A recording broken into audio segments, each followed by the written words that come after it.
Naomi, what are the most compatible zodiac signs? I don't believe in that. Why not? You cannot say that signs are either compatible or not compatible. That doesn't make any sense at all. To understand the zodiac, you need to know that nothing is based on one sign and one sign alone. Believing that the zodiac is based on one sign is why people don't believe in astrology and think it's like reading a fortune cookie. When I was asking that, I didn't even know what zodiac meant and what compatible meant. So first, let's do that, and then we'll go into an intro about who you are and what you've been studying, researching, all of that. So first of all, just what is zodiac or a zodiac, the zodiac? I don't know. Cool. Okay, let's start from the beginning. So around the sky is something called the ecliptic. And the ecliptic is made out of a lot of different groupings of stars. 1 second, I'm just going to get a notepad for notes. We're back. Okay. Awesome. The elliptic. The ecliptic, Ecliptic. like an eclipse. Got it. So basically I'm going to keep this very simple, with very simple terminology for people to understand. I'm going to keep it very basic, okay? So the sun travels around something called the ecliptic. And the ecliptic is a lot of different groupings of stars. A grouping of star creates something called a constellation, okay? A constellation, I'm going to repeat, is made out of a bunch of stars together, okay? Now, a bunch of stars together, that is called a constellation. And we have one, for example, that looks like a scorpion. When the sun travels next to the constellation of the scorpion, we are in Scorpio season. Then the sun is going to go on to travel into the constellation of Sagittarius. That is around December time. And when a baby is born during that time, the sun is going to be in Sagittarius. So he will be called a Sagittarius baby. But when we look at the sun and we're not looking at the moon and the other planets, we have a very limited view of what this person carries in their chart. Is that clear? Mostly, I'm still trying to work out in my brain. We're Earth, and then we have the sun, and all of the stars in the galaxy are rotating around the sun. Is that how it works? Well, the ecliptic doesn't move. We So move. the sun and the Earth are what's moving We relative move. to the ecliptic. Exactly. We move. Okay, so before we go further into that, why should we care? Why should we base anything off of where the stars are, where the sun is? That's a very interesting point. And a lot of people don't believe in astrology, right? A lot of people believe that we're here on Earth and it doesn't really matter what's going on in the sky. And those people will never look into their birth chart, and they will really miss out on a lot of very powerful information that could guide and change their life. And you're one of them. Yeah, up until now. I mean, we'll see what happens, but that's where I'm at right now. Yeah. And because of pop astrology and because of people going after their sun sign, which is the sign that the sun is in at the time of their birth, they miss out on the entirety of the messages that the stars carry for them. The stars actually carry an enormous amount of information on our life. Enormous. And if you are to look at it on a very simple, basic level, which is to take a picture of the sky at the time of your birth and to look at that picture and to understand what planet represents, what planet carries an information for you and how is it operating within your life, you can understand the messages that God has in store for you. And I know that it's very hard to believe that it could actually be so easy, but it is. And it's really why I think it's fundamental that people reclaim the knowledge of astrology and make it a part of their daily life, which is what it used to be in the past. What are the types of messages that you would get from astrology? For example, I could tell you that because your moon is in Aries in the first house, you are somebody who could feel first before making a decision. What else? I could also tell you what to watch out for because I can see your patterns in love, in finance, in work. And I could tell you that here are the good aspects of this placement, and here why you would be an amazing partner, and here are the shadow aspect and the darker aspects that you would have to integrate before you can move on and be the best partner you can be. I could also tell you what kind of work you should be involved in and why. And I could tell you if it would be easy or harder, and what planets or what influence would work with you or against you. And I could tell you what kind of person would make the most practical lover, partner in business, friend, group of friends. I could tell you what the trajectory of your destiny here on earth is. I could tell you the essence of your tikkun. I could tell you how to connect to God. And I could also see potentially the influence of your parents and your siblings in your chart.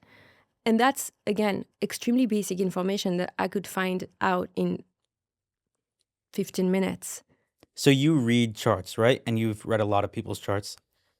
What effect have you seen this have on their lives? Have you seen people that have come into a reading and you tell them you should be going into or go out with this type of person? Here's what you should be working on.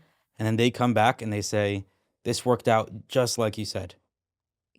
Every day. What's an example of that?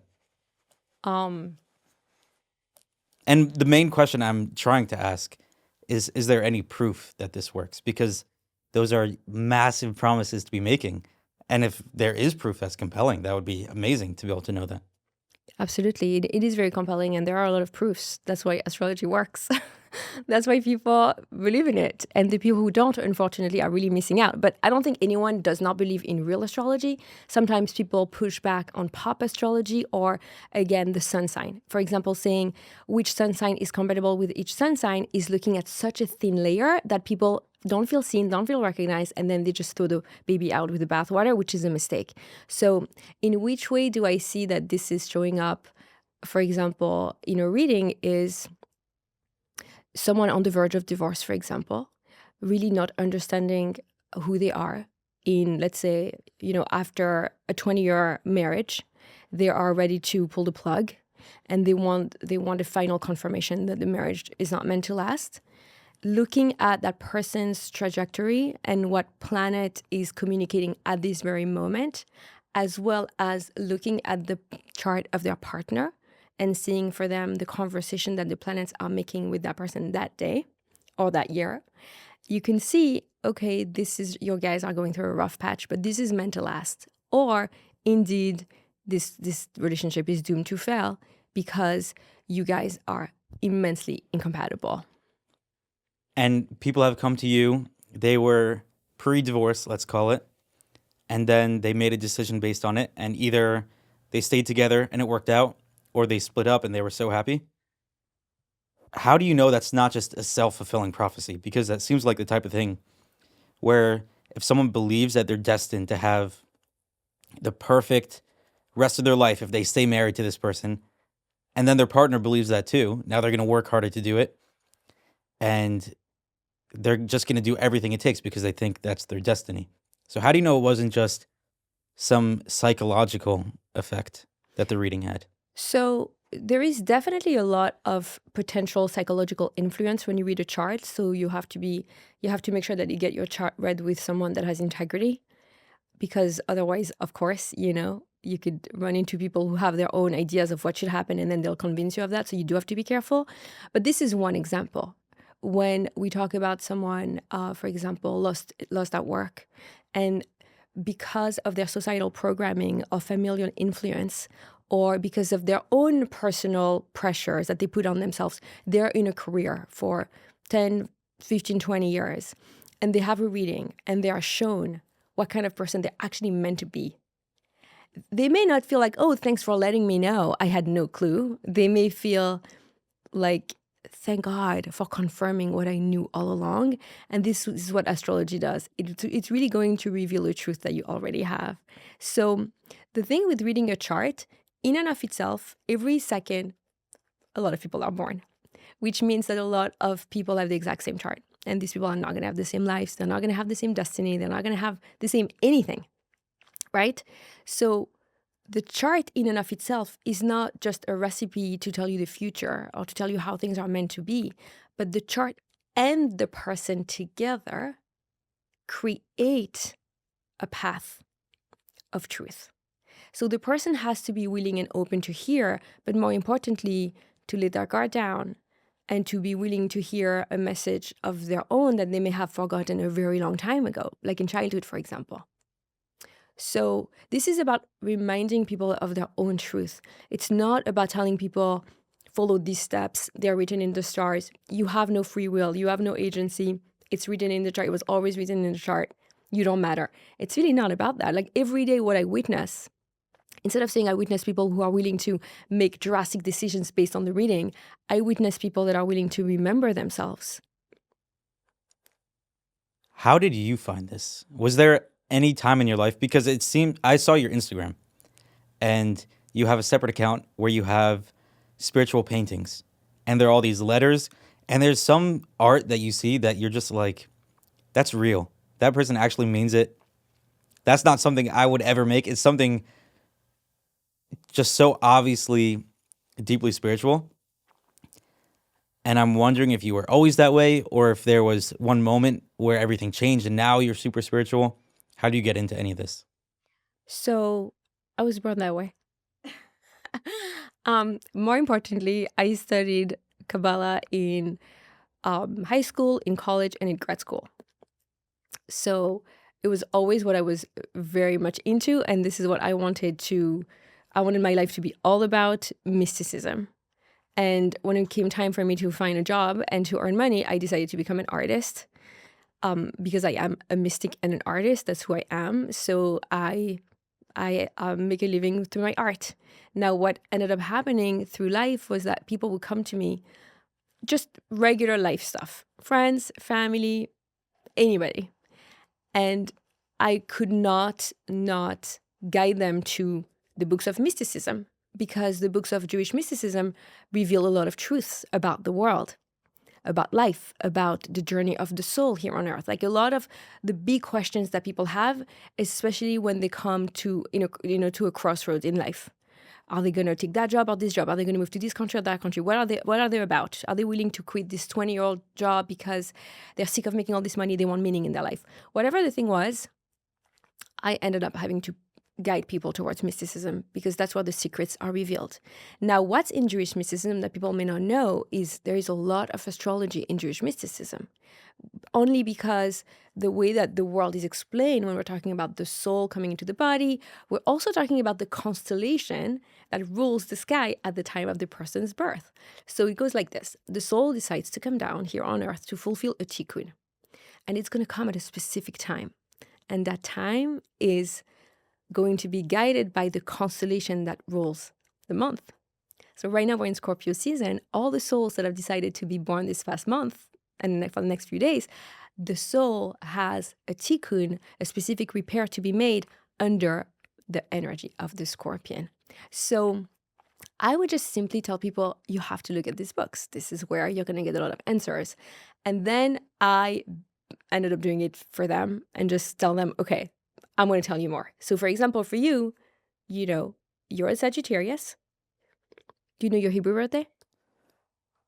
Zion Teves. So even though you were born when the sun was in Sagittarius, you are not a Sagittarius. In Jewish astrology, you are a Capricorn. What do I do now? Now I'm just two different people. What's amazing about your chart, which is what I really love to do, is I love to find the Capricorn energy in someone who has a sun in a different sign. So for example, you have your sun in Sagittarius, so you appear and you show off in the world and your vitality and vibrancy comes from the energy of Sagittarius, which is vibrant and fun and optimistic and adventurous. Sagittarius is an amazing sign. But optimistic is a new one for me, so I'll take it. I mean, you do have Pluto on your sun. Pluto is the planet of destruction and transformation on your sun. So it tones it down. It tones it down for you, okay? So obviously, there's a lot more to explore, but your Mercury is in Capricorn. And having Mercury, the planet of communication, when you are a podcaster and a producer in Capricorn, which is the sign of work and mastery, actually really shows up that you are in your path. 1 second. Can't we take any of these and put it on anyone and say communication is a great skill?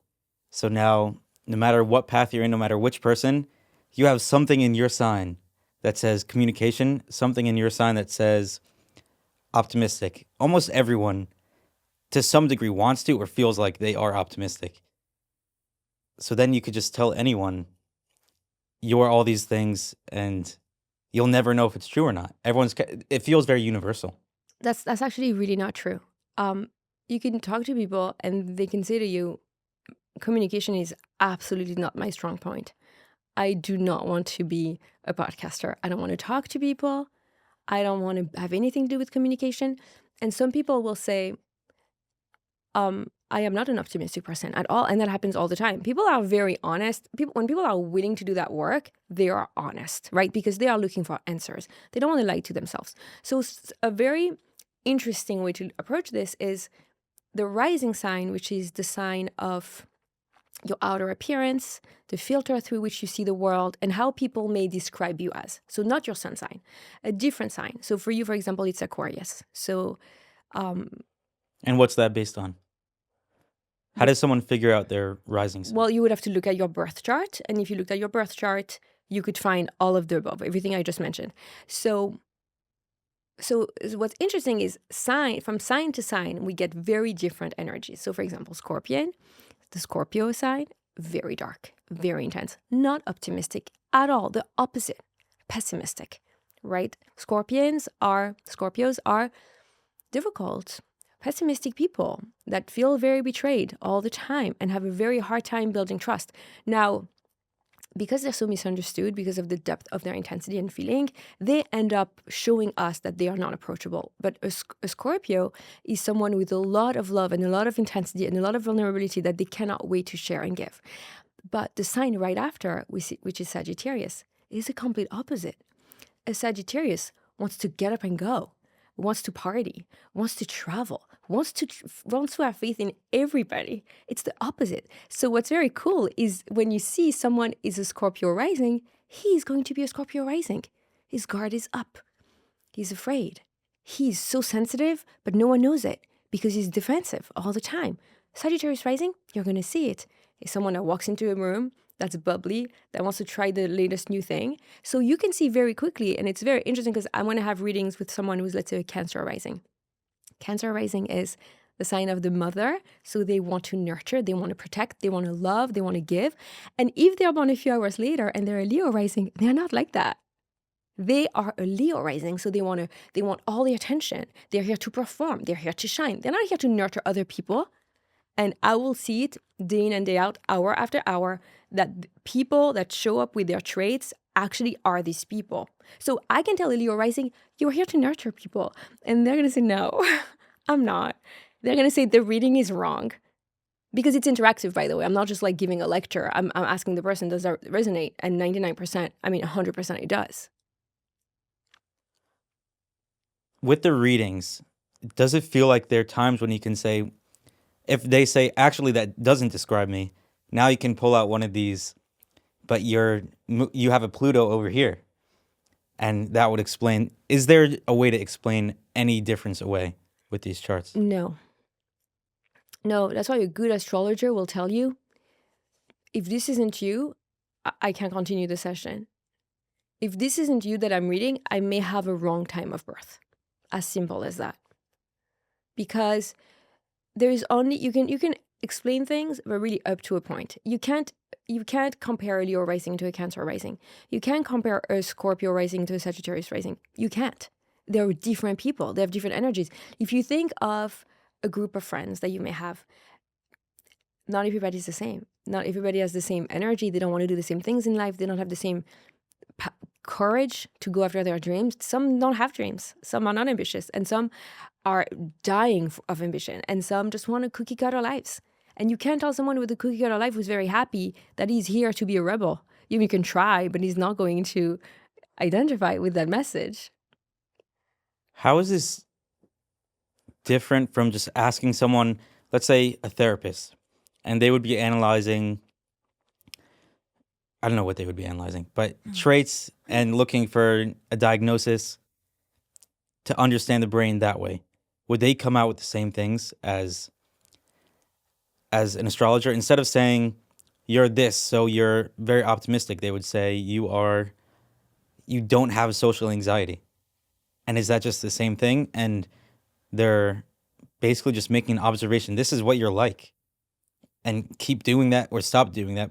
But if you walk in the room and you're good with people, it'll benefit you to work with people. Instead of right now you're not working with people, but it seems like you're good at it. So are they the same thing, or They're not the same thing. Astrology does provide a psychological element in the analysis of the chart, for sure. There is, there is spirituality, there is psychology, there is a lot of different aspects that come through analyzing someone's chart. But it's not the same as psychology for a very simple reason. A psychologist went to school to study psychology, and where they have a formula. When we're talking about astrology, we're talking about the stars. We're talking about God. We're talking about the universe. So it's not a doctor giving someone a diagnosis. It's a human being showing another human being to look up and look at the stars and to remember that they come from a world where there is divine orchestration, where there is awe to be had and wonder. You're looking at the stars. We're talking about the moon and the sun. We're not talking about what someone learned in a book after some other person spent 50 years studying in the human psyche. And sometimes people need, and in astrology, people are going to go after something more spiritual. Someone that wants astrology doesn't want a diagnosis from a therapist or a psychiatrist or a friend. They want a connection with the universe. They want a connection with the stars. And that's what astrology can provide. when it comes to relationships, what can we get from astrology? It's very important to really know yourself so you can be a whole person in a relationship. Astrology is really going to help you learn to know yourself and to love yourself, to learn about your blind spots. So you don't come in, a half-formed individual into a relationship. We want you to be whole, to feel like you have mastery over your traits so that you enter a relationship feeling, this is how I'm going to love, this is the type of love I need, this is the type of love I can give. And it can also show you, once you look at the whole chart, not just the sun sign, what kind of partner you would make, and therefore what kind of partner you need. So if someone goes, first of all, what's a good way for someone to figure out without going to a reader? How can they figure out what they are? So you go on astro.com, you input your birth information, you're going to have a birth chart. So it's not going to be very clear for someone who can't read it. You can obviously learn to read it. It's going to take, you have to get a couple books on astrology and figure out how to read the chart. But it's good to get a reading just to get a general professional idea on what's going on, to understand everything we just spoke about. So if you would go through, what information would they have that you can talk about now and be like, if you got this result when you plugged it in, here's what that means about you. I'm not sure I understood. Let's say it told them you are because I have a very rudimentary understanding of this. Let's say you are a Sagittarius with this in your third house. I don't know. Then this is what that means about you.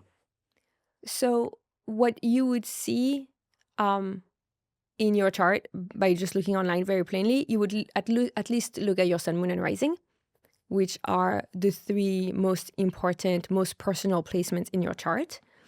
And sun, moon, and what's rising? The rising sign. So the rising sign is the sign that was rising at the horizon at the time of your birth. The sign that was rising at the eastern horizon at the time of your birth is your rising sign. This is what is going to determine your birth chart. Now, with your sun, moon, and rising, something that's also very important to do, that's also very easy that anyone can do, is to look at their elements and their modalities. So an element is air, fire, water, or earth, to see what's the majority of your elements. Are you all fire? Are you someone who is prone to anger but prone to action, who is filled with the inner fire of life? Or are you someone who is mostly earth and you're just very grounded, but also maybe a little stubborn, a little boring? Are you filled with air, so you have lots of ideas, but you can't ground them, you can't make them happen? Or are you filled with water and you're just an emotional wreck? Like, which one are you? You want to know. And how do you find that?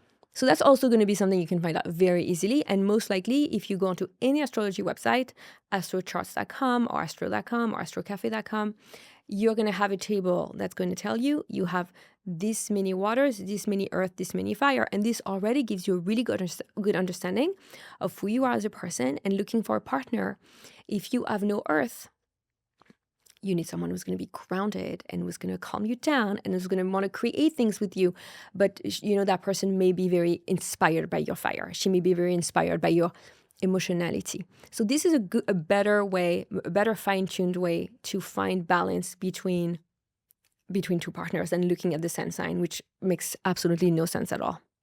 So let's just, because there's so many different signs, it's hard to talk about all of them at the same time. Let's just use my chart. What are the different things we could read from it? It sounds like it's relationships, work, and what were the other ones?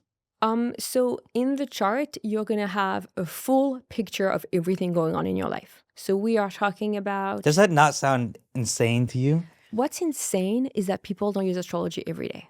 Honestly, it's sickening. The fact that people don't wake up in the morning looking up when God put the planets to guide us and we just ignore them like morons, I think that's really stupid. I think another thing that's insane to me is that people could have children and not know their chart. To me, it's the most insane thing that someone can do is to have a child and not pull up their birth chart. Because how are you going to raise that child? You're going to raise that child the same way you raise your other kids. But what if this kid is completely different? What if this kid is mostly water and he's going to need a lot of attention and a lot of sensitivity? And what if this kid is a little boy who looks very rambunctious, but he actually needs a lot of TLC, but you just think he's a boy and you just throw him on the playground when he needs more hugs? And what if you have a girl, a daughter, and she's all fire, but you're treating her like she's all water? Like, you can really mess up a kid's life by just not printing their birth chart off of the internet and getting like a $200 reading. It's ridiculous. The fact that people don't use astrology every day is a desecration of what God gave us. Let me unpack my reaction to that because I'm trying to understand it. Not only is it not wild to you, it's obvious that you should be doing it. It's crazy to not believe in it. And people should be understanding themselves, their kids, and making decisions based on it. And one basic question that we've kind of touched but haven't fully answered is the stars are in this spot when you're born, therefore what?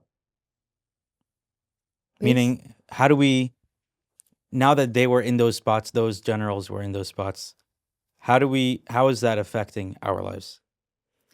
Basically, it's as if you were looking back at your childhood to have a better understanding of how you became who you became. And to give you a simple metaphor is to try and understand where your mother and father were at the time of your birth. What were they psychologically like? Was your father out of the house all the time, showing you that a man has to be working and make a lot of money but doesn't need to have any time with his family? Was your mother completely checked out because she was raising 5 other children? This is going to give you a little glimpse of what was going on in your psyche when you were a child, and how today at 25 years old, you are the man that you are.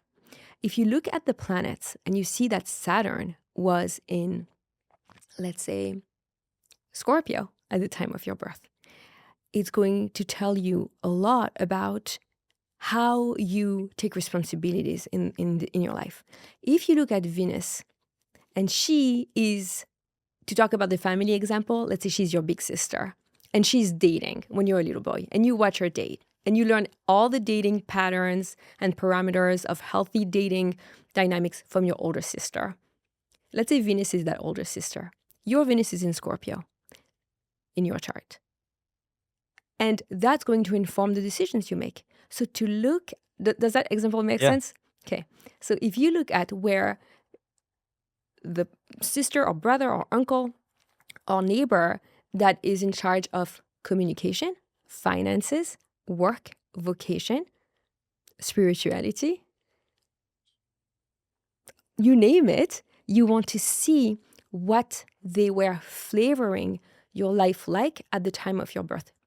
Because the soul chooses when to come, because it's Right, I forgot that connected part. to her tikkun. She knows this is exactly the recipe that I need to be incarnated in at the time of my birth. And that is a Kabbalistic principle. It's in Kabbalah that the soul chooses when she comes, because she's going to need that exact celestial configuration for her tikkun. And does that part require faith? Because I'm mostly looking for just how do I know it works? And practically, was there some sort of energy transfer at that time? And it would also extend to, in this part of the world, it had this like chakra field, and that energy was around there, so that would affect what's happening. You're becoming very woo. You're No, like, because I don't believe in to- it at all. This to is a s- fortune cookie to me. And then no, you're like, chakra? I think all of that, to some degree, it's everything is energy, obviously. So the Okay. idea that different parts of the world would have different energetic frequencies Mhm. does make sense to me. Okay. And the idea that a star out there is going to be putting a certain amount of energy, different stars can be putting Yeah. different energy.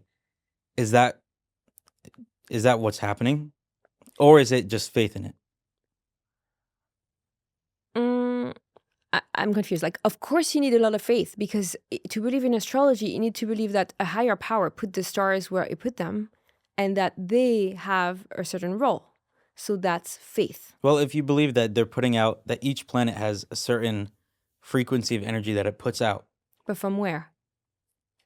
I guess to answer your question, you don't need faith. If that's going to be your belief, which honestly is plausible, you can say Saturn is just made in this way and that's the energy that it transfers to Earth, then sure, you wouldn't need faith, with that analysis. Does anyone believe that, or did I just make that up? That that's what's happening? I think there are a lot of astrologers who are atheists. Absolutely. It's not where I belong or what I believe, and most of the astrologers that I work with or that I learn from definitely believe in God or the universe or source or spirit, a higher power that is very wise and intelligent and cares about us, and put this whole system into place. Okay, now for work. What do you see in my chart? So your work is actually very interesting because your work is connected to your identity, meaning you are going to shine in life when you are aligned with what you do for work. What you do for work is very important to how you identify yourself in the world, how people need to see you. It's important to you that people see you as someone who does a certain type of work. Your work is connected to your sense of self and sense of identity. So that's very powerful. It really shows that you are going to shine at work. You are somebody that could never do work because it's a job. Never. You could not. First of all, because there is something about you that is looking for the truth. There is something about you that wants to go deeper. And that's that very strong Plutonian energy that's connected to your sun. But because your sun is in the 10th house, which is the house of the public facing sphere, your sun is in the house of career. Your sun is in the house of vocation. So your work is connected to you. And it's not like that for everybody. For some people, their work is their 9 to 5 and it's in their 6th house. And that's just what they do to make a living. And they are somebody else. They are somebody with maybe lots of hobbies or a great relationship or a family. And that's them. And for some people, who they are is connected to nothing. It's just connected to them. It's just connected to an energy. So for you, your work is very important because it's going to also define who you are and how you see yourself. How do the houses work? So to not get too much into details because it could get very complicated, the sky is going to be split into 12 compartments, 12 domains, and each domain relates to another energy in life. Each one is one constellation, or that's something else? That's something else. So there are 12 parts of the sky. There are different planets. There's the sun. And then constellations also. Yeah. So the way that you read a chart is it's a circle that looks like a circular sky. All around the circle are going to be the constellations. The constellations never move. It's basically the calendar. After Scorpio, you have Sagittarius, and then you have Capricorn, then you have Aquarius, then you have Pisces. They always stay in order, but they're going to start at a different sign for every person, right? So for you, it starts in Aquarius. Then we have it split into 12 houses. And obviously, this gets too complicated, but for some people, it is connected to the constellation. The way that I read the chart, it's not. And every house is going to refer to a different domain. So the first house is the house of self. Second house is the house of finances and property. Third house is the house of communication, transportation, siblings. Fourth house is the house of family, of the mother, the inner home, safety, security, roots, belonging, memory. The fifth house is the house of the creative self, creativity, romance, playfulness, fun, children, everything that is fertile and comes from your creativity. The sixth house is the house of service. How do you want to serve humanity? How do you want to show up in the world? Your work, your day-to-day, your routines, your health, your body, your chores, these things you have to do every day. The seventh house is the house of marriage or partnership, business partnerships, best friendships, the people that are your equal, and eventually your spouse. The eighth house is the house of transformation, of depth, of intensity, of everything that's beneath the surface. So with the seventh house, you are a whole person, you got married, and now let's go deeper, right? The eighth house is also the house of intimacy and merging with somebody else. It's the house of Scorpio. The ninth house, we have the house of exploration, of adventures, of studying, of higher belief system, of schooling, higher education, foreign travel, adventurous. 10th house is the house of mastery, work, profession, vocation, public-facing sphere.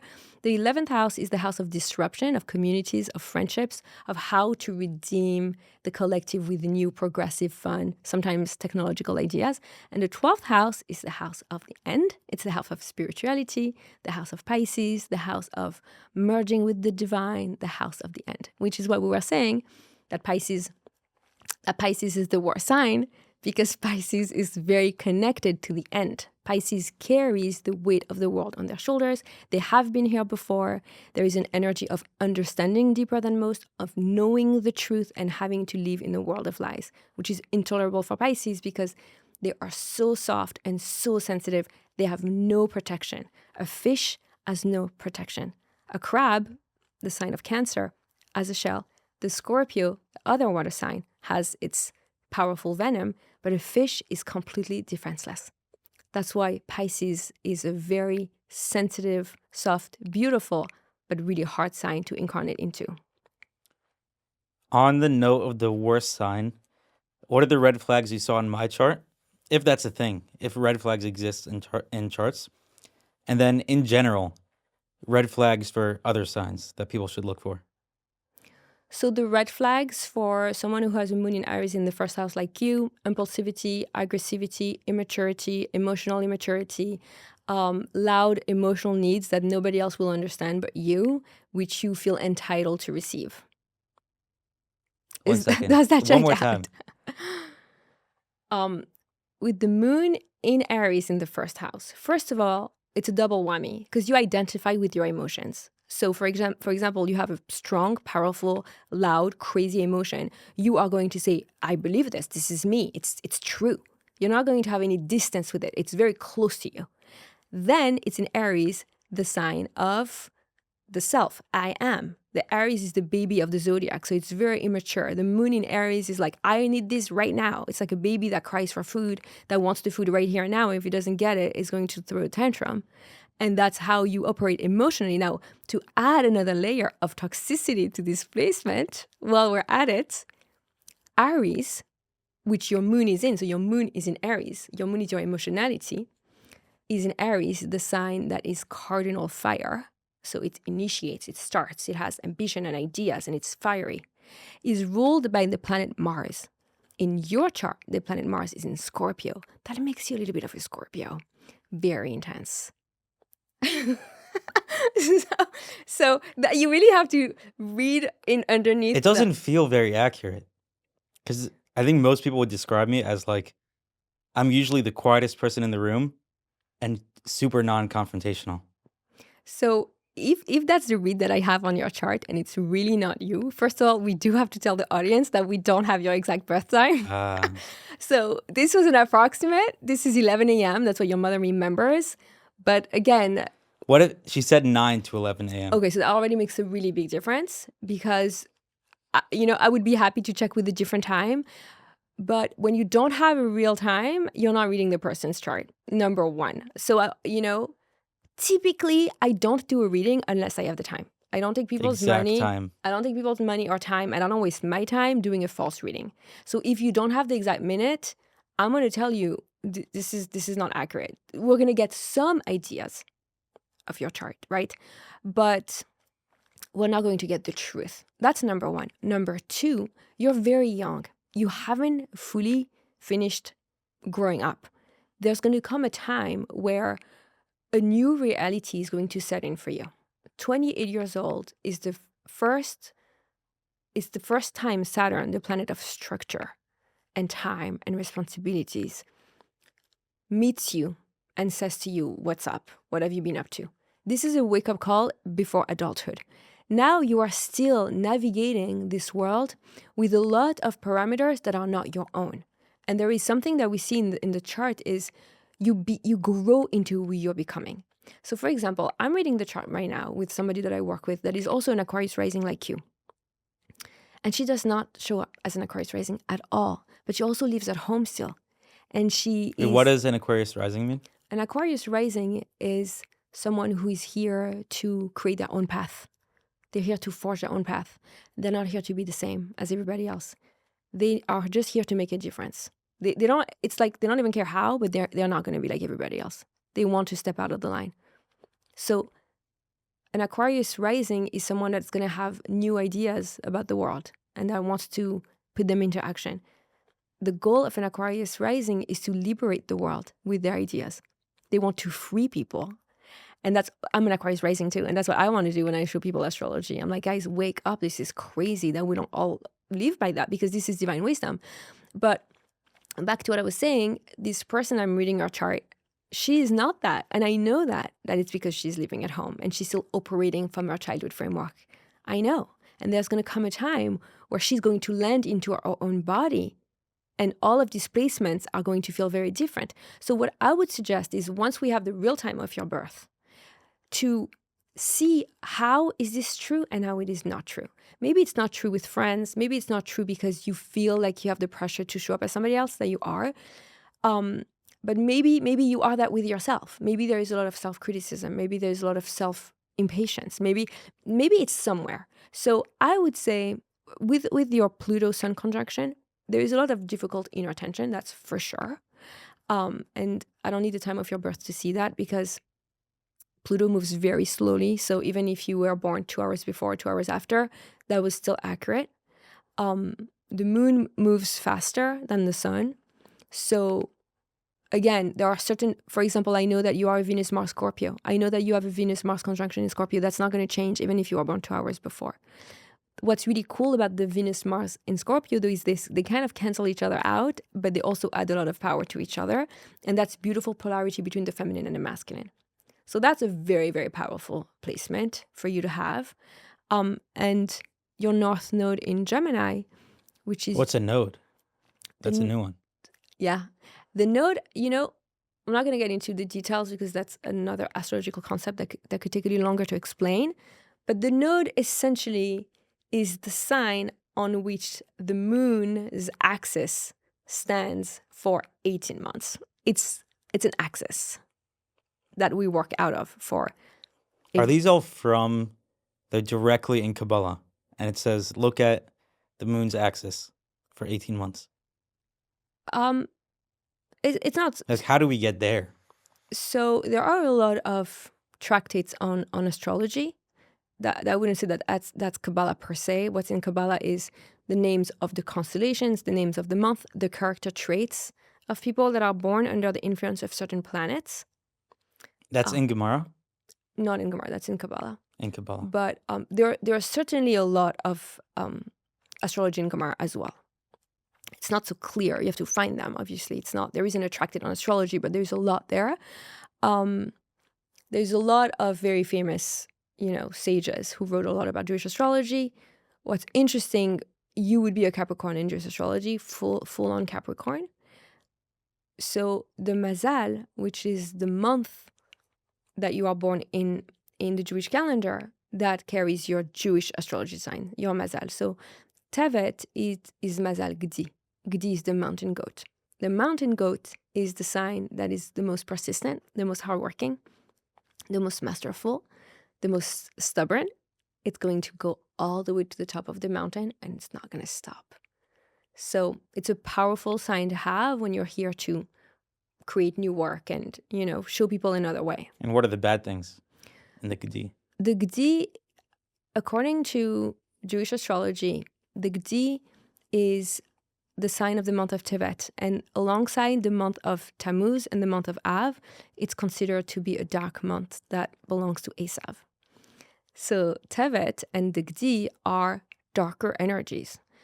According to us, Scorpio is not a dark energy. It's going to face darkness, but only because it's seeking the light of Hanukkah. It's seeking the light of Sagittarius. So yes, Scorpio is intense. Yes, Scorpio is dark. Yes, Scorpios can be very toxic if they can't get out of that darkness. But it's only for the light. The Gdi, on the other end, for starting with the 10th of Tevet, Asara B'Tevet, is a dark day in Jewish history. So the entire month carries this darker energy, which only means that we have more work to do. It doesn't mean that we're doomed to fail. Gdi is all about the good that is in Tevet, right? The root of the word Tevet is Tov. So it's actually a good sign, but you do have to do a little bit of digging to get there. If you had to look at all the signs and you're saying that everyone's soul chose which signs to come in under, so technically some could have a much harder time than others. Is there basically a ranking system for this sign will have the hardest life, this will have the easiest life? Not a best sign, worst sign kind of thing, but just your soul chose this, so your relationships are going to be terrible. Your soul chose this, so your work is going to be awful or amazing. Absolutely, yeah. So which one has, I don't know, I like the negative side more.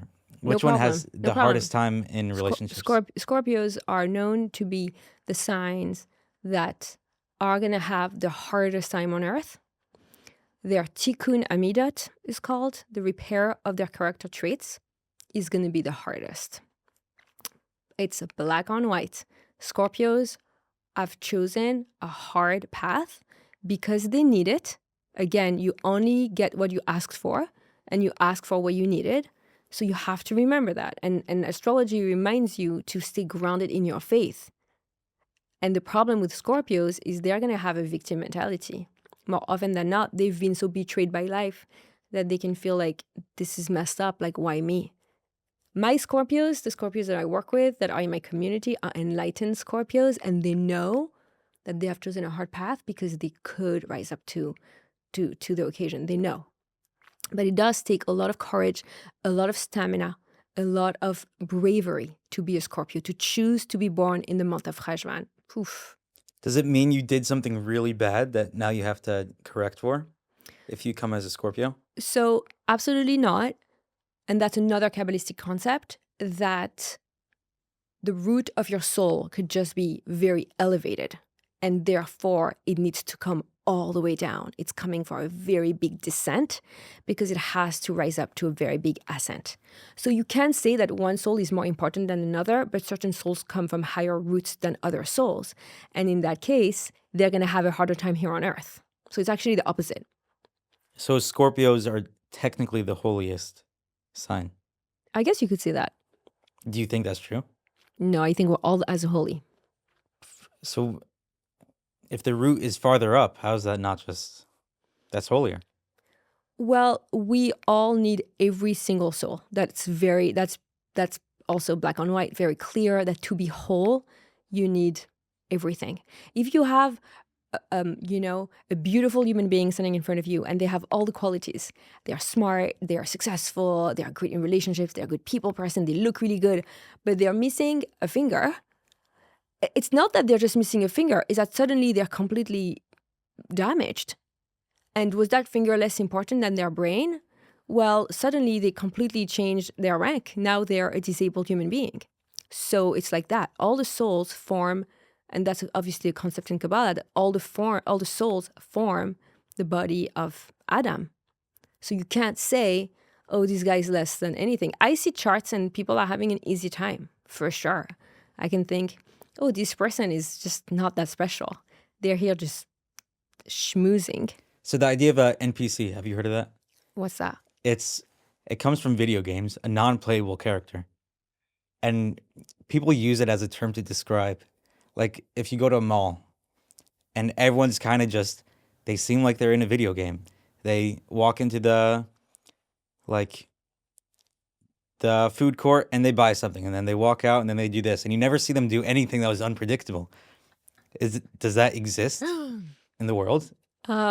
Most definitely. There are a lot of NPCs in the world, for sure. What? But you need the NPCs. You need the NPCs so you can be a PC. It's that simple as that. How would you describe an NPC then? And how would we understand if someone's an NPC? So I'm joking. I don't think there are NPCs. Okay, like I get the idea, and sometimes some charts are like super chill, and you can think you're just here to cruise, 100%. But what I do see day in and day out is that everyone is going to go through a process of deep transformation in this lifetime, and it's going to be as painful for a Capricorn than it is for a Cancer, than it is for a Pisces. It's going to be as painful because you're coming equipped with what you need. So you can't say, well, this is harder. Technically, you really can't say that. You can look at a Scorpio and you can say, wow, this person feels too much. The world is not capable to hold that pain.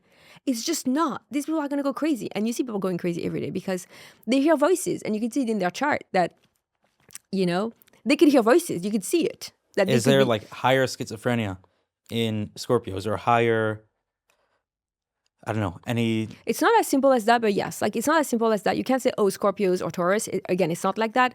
I would say that it's more the aspects, the conversations that planets are making with each other. So I'm not going to describe you a schizophrenia theme, but if Saturn is retrograde in Scorpio, making a square with Pluto in Aquarius, completely random, not real example. I'm not going to use real example. I do work with people that have schizophrenia though. You can say, okay, them fighting like this is going to create in the third house, which is the house of communication, or in the 12th house, which is the house of the spirit. Things are going to happen, like for sure. Now, why are there no NPCs? Everyone is here with a sacred mission. And that's also what astrology reminds you. You can think of your friends as NPCs or like some randos that they don't really matter. But if you see their chart, you can see the pain that people carry, the need they have to transform, the need they have to rise to the occasion of their soul having incarnate in this world. Everyone is on the same journey. That's what's so beautiful. You can see completely opposite charts, hard charts with a lot of hard aspects. All the planets are fighting. Everyone's arguing. Venus, the planet of love, is arguing with the planet of communication. And like, what does the person do? It's inside of their head. Pluto, the planet of destruction, is on someone's sun. They are always self-destructing. They're not a Scorpio. They don't have to be a Scorpio. They could be Taurus, a happy sign. But if you have, Pluto on your sun, they're suffering. So to look at the charts, you understand, we all go through it. It's humbling, and it gives you so much compassion for people. Do you think there's even a faint possibility that in like 20 years, you wake up one day, and not suddenly, but there's a day you wake up, and you're just like, I don't care about any of that. I don't think any of these signs make any sense. I don't think it's true. I was crazy. Me? Yeah. Let's even 20 years from now, the world has drastically changed. The aliens have finally arrived, and the sky looks very different. And, we're on another planet. Yeah, maybe it's not going to matter to me if we're on a different planet, because we're not going to have the same sky. So then we're going to have to go based on the Mars stuff. But the thing, just to be clear, like, I'm not that interested in astrology. Astrology is a very important tool. But me personally, I'm happy to help people, but that's where it ends. But you know a lot about it. Yeah. And seem to care deeply about it.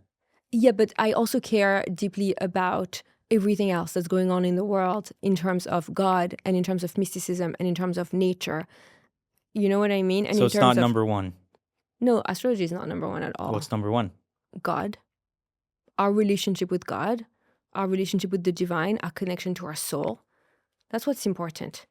What do you when you say God? What do you mean? I mean, Hashem. Okay, what does that mean? I mean, the creator of all things, or the creatrix of all things. She's the same, one and the same. And Is that just the feminine version of creator? the Shekhinah, the divine feminine presence, and Hashem, which people refer. Oh, it's not the same thing. Well, it's Separate. they're both. They really are both. Hashem and the Shekhinah is a part of Hashem, but Hashem is also the masculine. So it's the connection of the soul to its creator. It's the fact that the soul is always striving to connect back and to honor that. How do we honor that? And how do we redeem people? How do we make people feel better in the world so they could have an easier time connecting their soul back to their creator? So you think everyone has some part of them that's telling them connect to God? Everyone has a soul.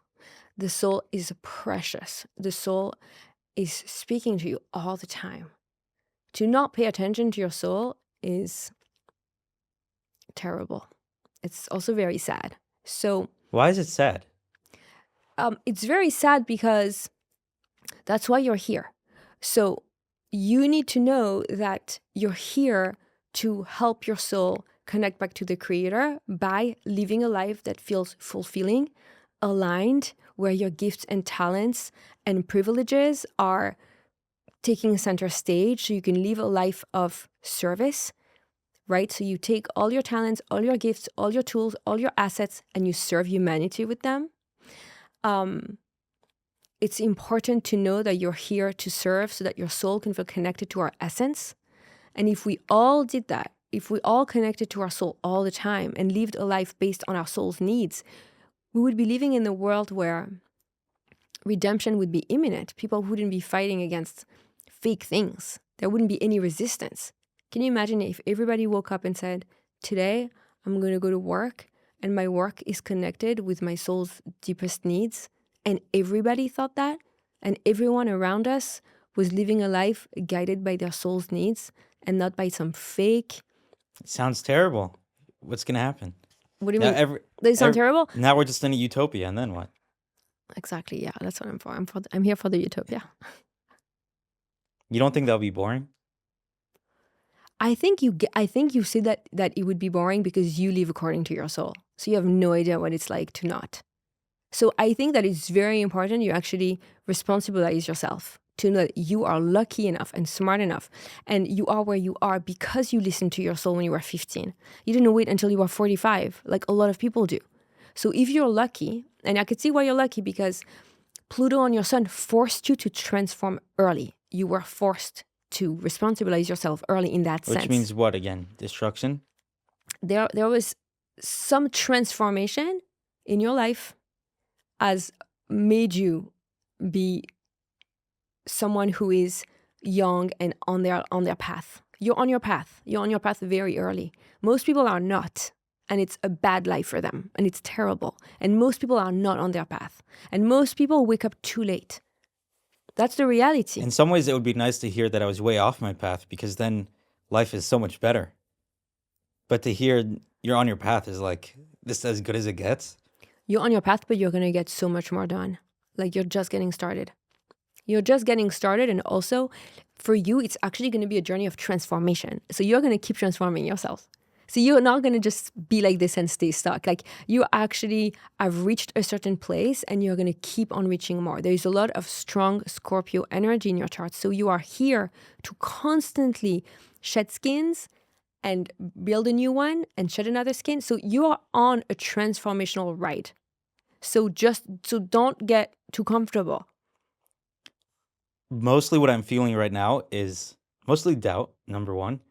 But there's another part of astrology that I find really interesting. You could see it instantly in TikTok comments.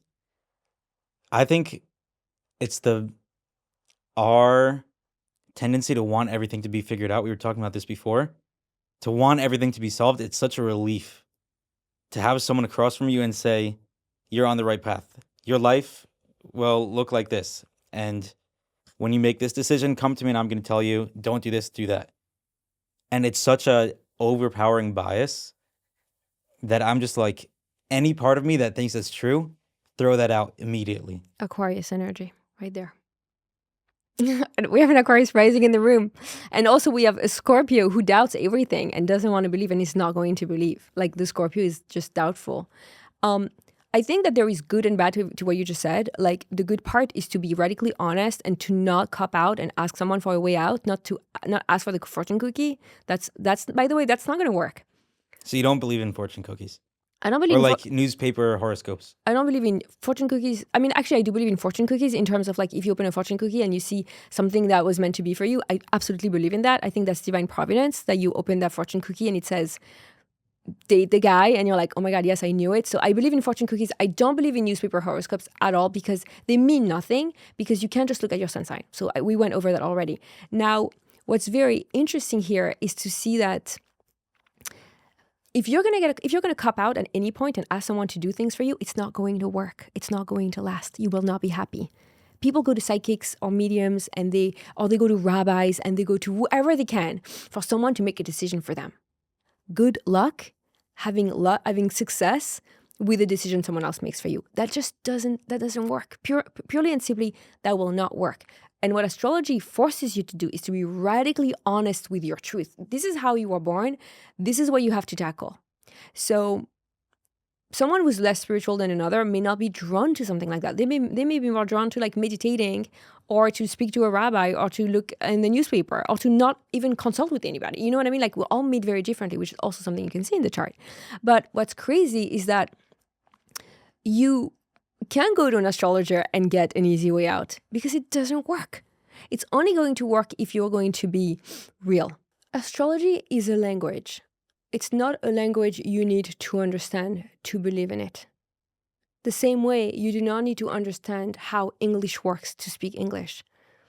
You don't need to believe in Spanish to believe that people speak Spanish and understand each other. Astrology is the language of the stars. It's not a religion. It's not a belief system. They are facts. And you can obviously dismiss them. That's fine, but that's just a fact. The way I would see a fact in that is Mars was over here on the day you were born.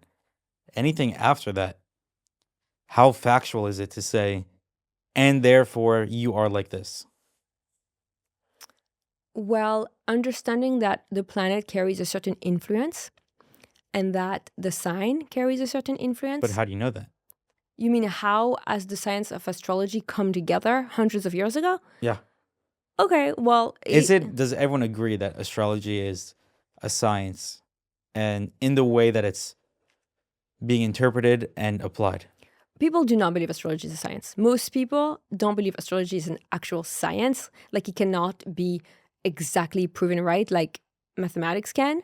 But people believe in the study of the stars, the study of the patterns, the study of the parameters within which certain planets in certain signs are going to carry a certain influence on human beings. And obviously, for it to be successful today in 2025, it has been proven right. Now, because it's spiritual, it's the nature of it is spiritual, and some people are not spiritual, obviously it's not for everybody. However, I would argue that it is for everybody, even if you don't believe in it, the same way that you could have a really good time in the forest with your friends, even if you didn't know that being in nature was good for your nervous system. If you just swam in the ocean and felt really good, you did not need to know that being in the ocean is good for your body. And it's the same for astrology. If I told you this week is going to be an intense year for you because Saturn is making a square to your sun, for example, you could just have that knowledge. Is it going to be a self-fulfilling prophecy? That's when we step into the understanding of Ein Mazal Israel. There's no Mazal, right? A very famous sentence that astrology doesn't work. And the reason that astrology does not work is when we decide to rise above our destiny, which we always can do. So someone could have a very difficult chart and they could have a really easy life. Why? They rose above their destiny. So the chart is not fated. Your life is not fated. You have free will every single day. We understand the parameters of where things may be easy, things may be a little bit more challenging, but after that, you're really on your own with God. In relationships, based on my chart, assuming it's 11 a.m., not 9 a.m. or any time in between that, what should I look out for?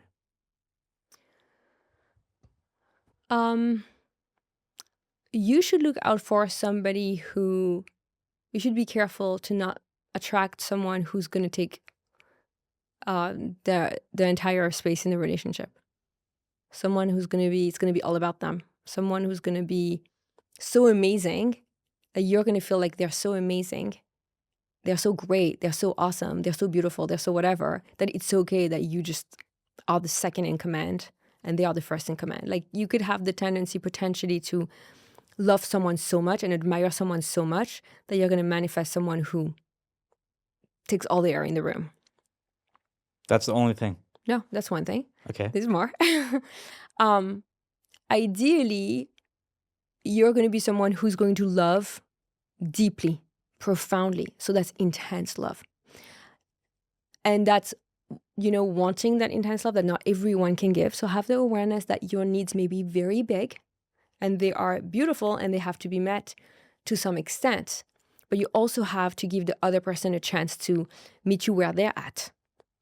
Because you're going to love with a big heart, with a lot of intensity and a lot of passion. That's Venus in Scorpio, very passionate. So it's really awesome to be really passionate, but the shadow aspects of Venus in Scorpio is jealousy, paranoia, possessiveness, entanglement, codependency.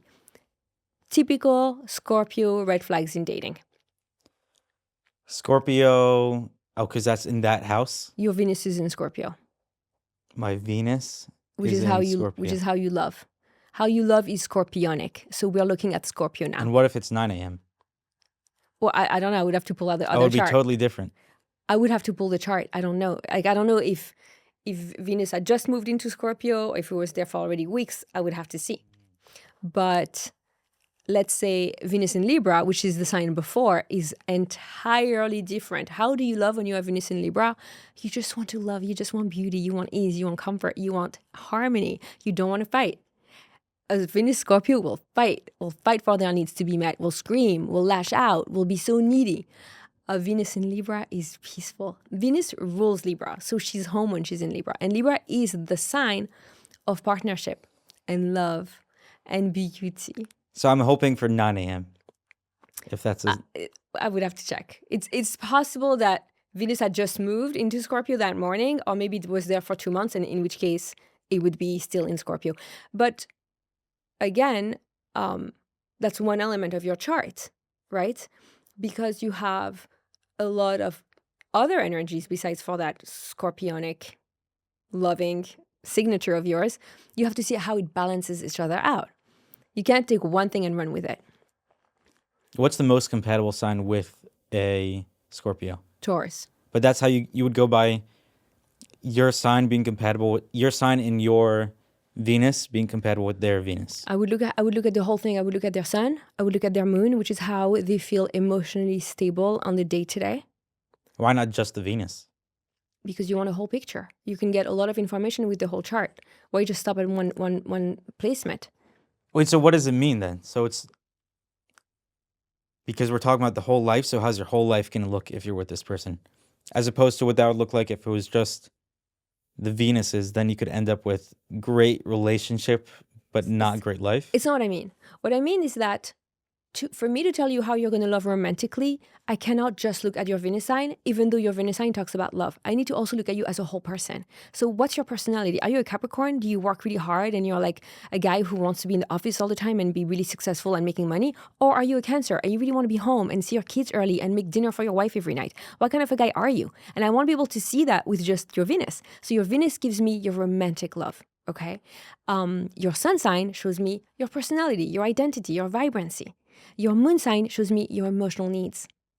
And that Venus doesn't show me that. Venus only shows me love and what you value and also how you make money. So it detaches love from emotion.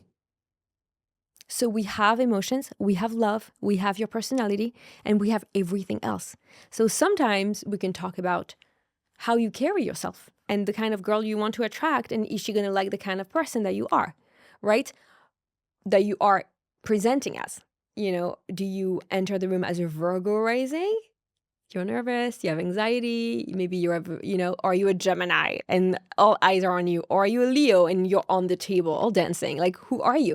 So I can't just look at your Venus and Scorpio. I need to look at your rising sign to see, for this to be truly compatible, I need to have a whole picture of who you are as a human being to see this person may also have Venus and Scorpio, but she's going to be a great match because she has so much earth, she's grounded, and she has water, so she understands sensitivity, she understands your feelings, she'll understand your depth of emotion. She has air, she's intelligent, she can think things through. So again, the Venus sign or the moon sign or the sun sign or any sign alone will not tell us much. If you look at marriages or relationships, can you predict if they're going to work out? Or can you predict if they're going to get divorced? You can predict if they have a higher chance of getting divorced. Have you done that in your life? Any sample tests? I could see couples and I could see, given her chart, given his chart, and given the transits that are happening at the moment, because every day when the planets move, they are going to influence your chart in a different way. It's not just, the birth chart did not just happen at the time of your birth. It's being activated every single second when there's a movement with the stars are influencing your chart in a different way. So for example, a couple weeks ago, her chart, his chart, actually last week, her chart, his chart, the chart of the year, rocky year, rocky. Like if they're not doing well, they will get a divorce, for sure. That's why they need to spend time apart, spend time together. They need to know that this year can be a little intense for the both of them. They're both going to have very intense personal transits, meaning, let's say, for example, Saturn activating the guy's sun in a particular way. So he's going to be triggered at work, for example. She's going to be triggered at home. And together their relationship is rocky already. So with Uranus, which is the planet of chaos and disruption, hitting their house of marriage, if they're not doing well, if they're not awake, if they're not conscious, most likely they're getting divorced. If you wanted to, I'm just trying to think what you can do with this. Like, can you predict stocks and economies with it? Absolutely. There is financial astrology. Actually, financial astrology is extremely popular in New York City. And you can predict historically when cities were going to be built. Astrologers were asked when was the right time to start the foundation of a city. Astrologers were very instrumental in civilization, in building public life, in building communities, in building, period. And today, the same way that we have removed the universe, God, spirit, spirituality out of our lives, we have removed this incredible tool. So, for example, a baby is born and you have their birth chart and you have an idea of who they're going to be. You have an idea of the energy that they bring with us in this world. You can parent them better. Or you can never know that. And they can figure it out when they're 35, wondering why you've raised them like somebody else. So I think that astrology is like anything that has been removed in our modern time. Connection to nature, connection with each other, connection to community, connection to having a village, connection to God. We have removed that from the modern life. And we also have removed our conversation with the stars. So with the United States, is there anything that astrology says about, some people are predicting a civil war, some people are predicting a downturn in the economy, some people are predicting a big boom in the economy. Would astrology have anything to say about that? Yeah, astrology said that, all the layoffs and the tariffs and all that crazy stuff that happened, that was checking out with the movements of Uranus moving from Gemini back to Taurus, retrograding. And again, this 2025 and 2026 are really big years in astrology because the outer planets, the planets that are not our personal planets, but Jupiter and Saturn and Uranus are making big moves, and that is shocking the world as we know it. Yeah. What about 2020? Yeah, the astrologers predicted the pandemic for sure. What about Y2K? Was that an astrology craze? What's Y2K? Y2K was, I think, it's that the whole world was going to end in the year 2000, Mm. and then it didn't. Was that in astrology it says this about? So I think that like by now you can tell that you get a pretty good picture of what could be, but astrology is never 100% predictive, and it's not meant to be. Astrology gives you an idea of what could be, and then you take it and you can do whatever you want with it, right? You are being guided, but you decide which way to go all the time. That's why when you go to an astrologer and they make a future prediction, you can't believe them. They don't know what they're talking about. There's no way to know. That's why we see that the astrologers of Paro said this kid is going to die through water. And Moshe did not die through water in the Nile, but he died through water because he hit the rock. So he died through water, but they thought it was going to be the Nile. So astrology is not predictive. Astrology is just connecting you back with your source, connecting you back with the stars, connecting you back with the universe. It's reminding you that you're not just like lost in the world, but you're part of something so much greater. And that gives people faith. That gives people anchoring in the world. That gives people the remembrance that there is so much more than just their everyday life, which you don't seem to connect with because you love your life, which is awesome. But I just like 2 years ago, I read this book. It was some sort of compilation of Carl Jung. And it was him talking about the idea of an afterlife is a construct. So because we're afraid to die. And that a lot of faith is being anxious. And that's our antidote for anxiety. And just looking at magazines and TikTok comments of people listening to bad astrologers, like someone you would say is making weird predictions, is overpromising things, and people are just buying it. To me, that says we have this massive bias and stay so far away from it because that's everything we want. We are floating around and we can't predict anything. And that in itself is great, but like anything trying to take that away is probably wrong. anything that would make you feel more anchored into the world and remind you of your soul is not wrong. And people get it wherever they can. Some people are luckier than most. Some people have traditions and they have knowledge that has been passed from generation to generation that makes them feel safer because they know. And some people don't, so they go on TikTok. And it's very unfortunate. That's why it's our responsibility to bring out the good knowledge of it, to bring out what is true, to remind them of who they are. So we disconnect them from everything that's fake and viral and makes no sense. Why are traditions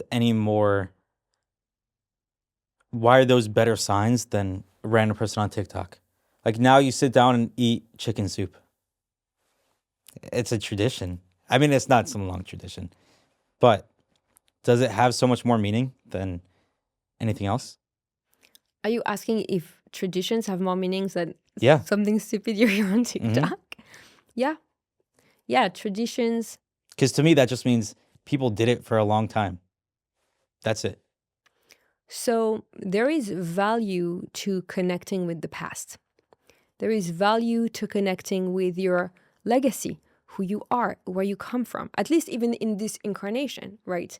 In this incarnation, you are the son of two people and the grandson of grandparents, and you are part of a bigger system.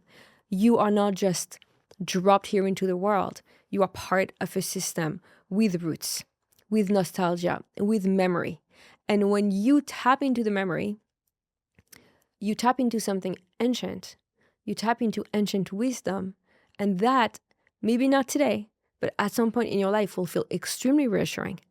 It's going to make you feel that you are coming all the way from God, and therefore you are connecting all the way back to the origin of the world. And when you yourself create something new, you are perpetuating that tradition of being a creator, of being connected to the original creator. So In and of itself, rituals and traditions are very healthy, the same way that eating healthy food is healthy and going to nature and taking a nap. Traditions are good for human beings because it anchors them back into the world. And faith is healthy also for the human brain, right? So besides for the fact, is it true, is it not true, believing is healthy. Yeah, he said the same thing in that book. He's like, whether it's true or not, you should tell someone just go be more faithful and they'll have a better life. Another thing that he talked about was collective memory, that we have part of ingrained in our psyche. He was talking about like images that people would talk about that they never actually saw, but they symbolize certain things like snakes or swords. I don't know what it was. And even these traditions, it's like, even though we in our lives don't remember doing it, part of our psyche somehow is imprinted with a tendency towards that, or that frequency, whatever you want to call it. And then doing that is just, it's going to feel right because it is right. It's like it's a part of you. So the tendency that you're falling into right now, which is negative for you, is the pursuit of the truth with a big T. That's something that you have to stay away from, because you are trying to make sense of things based on the idea that there is one truth with a big T, and that's what you're after. And you have to know that this is something that you have to steer clear from, because this is where you've been. You are in a place where you knew it all. In the past life, in your soul, in your childhood, there is a sense of, I know the truth. I'm connected to the one and only truth. And I am going to, your self-fulfilling prophecy is finding that truth, remembering that truth that makes sense and staying stuck with it. Meanwhile, in this lifetime, you're supposed to be more curious. You're supposed to be more open-minded. You're not supposed to stay stuck with the one truth. In this lifetime, you have to welcome polarity. You have to welcome different ideas. You can stay on your high horse and think that you know. You've been there before, you know, and this is all nonsensical. That's a tendency of yours. And you have to be careful to not go there, because for you specifically, that's what you have to be very mindful of. And that's what I'm seeing through your behavior and through your conversation. You're saying this is the truth and this makes no sense, and they did that. That's actually not true. The fact that you actually cannot prove it. You cannot prove it either way. You are saying this seems to be easier to prove, so I'm going to go with that. But the truth is, you can't prove any of it. I would say I'm saying that I don't know anything, and then the burden of proof is on anyone claiming to know something.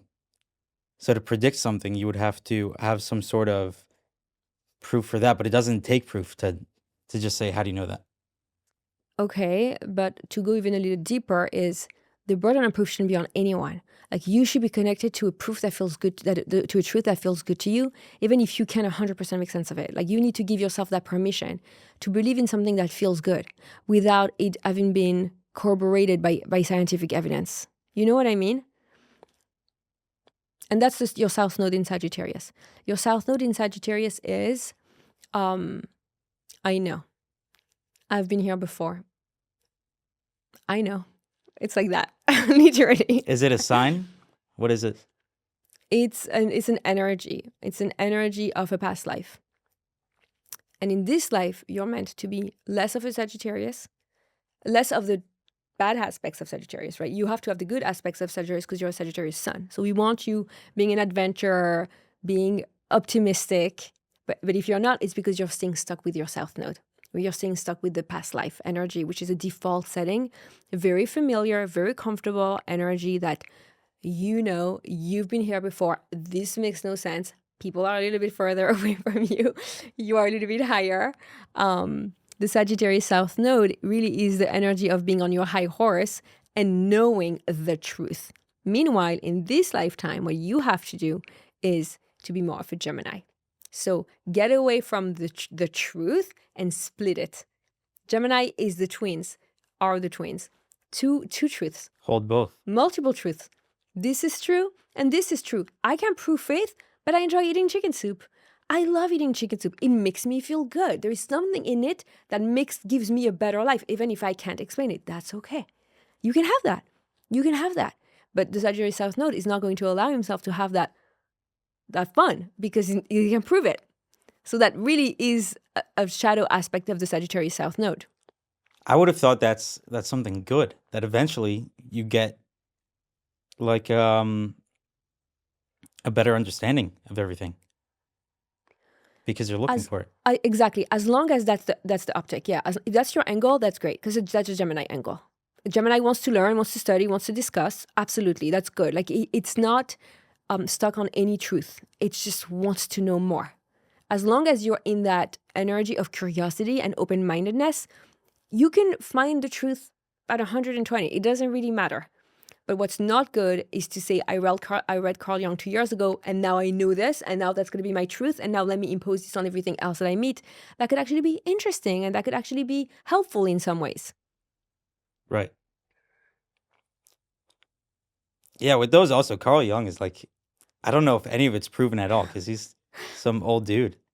100%. I mean, I think that I love the Gemini energy of this is interesting and I'm going to take what I can work with this. This is awesome. And that I'm not interested in. I think that having the Gemini North Node that you have, you're here to actually communicate ideas. You're here to have impact with your communication and your curiosity and with your open-mindedness. So to just rely on any truth is not going to work for you. But you could see how it's already a tendency. It's very hard when your sun is in the same sign as your South Node.